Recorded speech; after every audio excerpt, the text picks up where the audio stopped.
Бишкек мэриясынын алдына Албек Ибраимовдун тарапташтары колдоо митингине чыгышты. Алардын сөзүнө караганда митингди жөнөкөй шаардыктар жана коомдук уюмдар уюштурду деген менен Тез Ньюс маалымат сайты ал жерде Имарат строй компаниясынын кызматкерлери, айрым парламент депутаттары жүргөндүгүн жазышты. Чындыгында эле шайлоо убагында өткөрүлгөн митинг канчалык деңгээлде мыйзамдуу же бул шайлоого басым болуп калдыбы?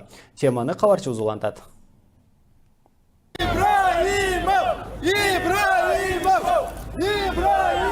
Таң эртелеп колдоруна түрдүү плакаттарды кармаган митингчилер мынтип кыйкырып турушту. Катышуучулар азыркы мэр Албек Ибраимовдун ишмердүүлүгүн мактап, узун жомок айлантып жатышты. Шаардын ичи таза болуп калды.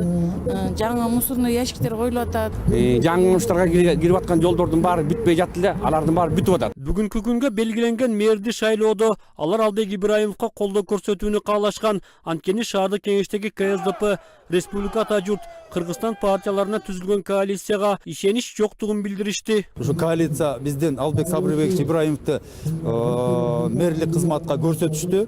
Анан сөзүңүз суроо бергендей эле баягы пендечилик деген бар. Добуш баягы жашыруун иретинде болгондон кийин ошону баягы тескеп, ошону көзөмөлдөп коюш үчүн биз дагы коомчулук ошо депутаттардын астында келип, элдин көйгөйүнүн, элдин оюн жеткирип коюш үчүн ушу чогулуп, өзүңөр көрүп атасыңар, мыйзам чегинде баягы тынч митинг өткөзүп, өзүбүздүн оюбузду билгизип коелу деп келдик. Буга чейин айрым маалымат булактары митингдин уюштуруучулары КСДП депутаты Марат Аманкулов менен Республика Ата журттан Мирлан Жээнчороев экендигин жазышкан. Чынында эле митингде Ибраимов биздин мэр деп кыйкырып турган эл өкүлү Марат Аманкуловду көрүп, сиздин келишиңиз шайлоого басым болбойбу деп суроо салдык. Никакого давления здесь нет, как вы видите, все мирно проходит. Здесь не какие-то там обученные специальные люди, здесь простые горожане, здесь есть врачи, учителя в том числе, разных социальных слоев. Все пришли по доброй воле, никто никого здесь не держит, никто никого здесь, видите, да, никого вознаграждения не дает. Вот, люди пришли выразить свою волю. Никакого давления здесь нет. Ал эми айрым парламент депутаттары жумуш маалында мынтип митингде жүргөн кесиптештерин жалпы жыйында сынга алды. Бүгүнкү күндө мына Бишкек шаарынын мэрисин шайлоо болуп атат, бүгүн болот.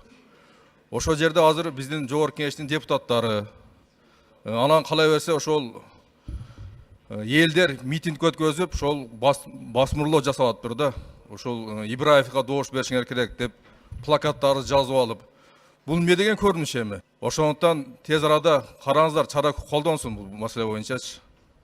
Эми мэр дагы эле жөнөкөй эле ошол жерде элдер шайлашты, шаардык кеңештин депутаттарын. Өздөрүнө койсун, кимди шайласа шайлайт ошол жердечи.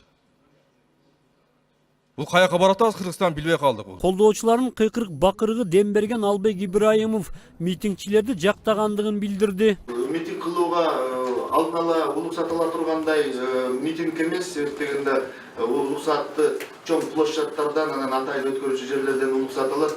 Бул жерде бул стихийный митинг болду деп эсептейм. Бирок буга чейин белгилүү болгондой, кала башчысы кыйын кырдаалга туш болгондо тарапташтарын митингге алып чыгуу адаты бар. Алсак Иса Өмүркулов мэр болуп турганда аны колдогон ушундай митингдер маал-маал өтүп турган. Президент Алмазбек Атамбаевга азыркы мэр Албек Ибраимов Максим Бакиевдин жерин саткандыгын айткан эл өкүлү Өмүрбек Текебаевга каршы кой таштыктар ак үй алдында президентти коргоп митингге чыгышкан. Эми айыл өкмөтү болгондон кийин ошол жерде болгон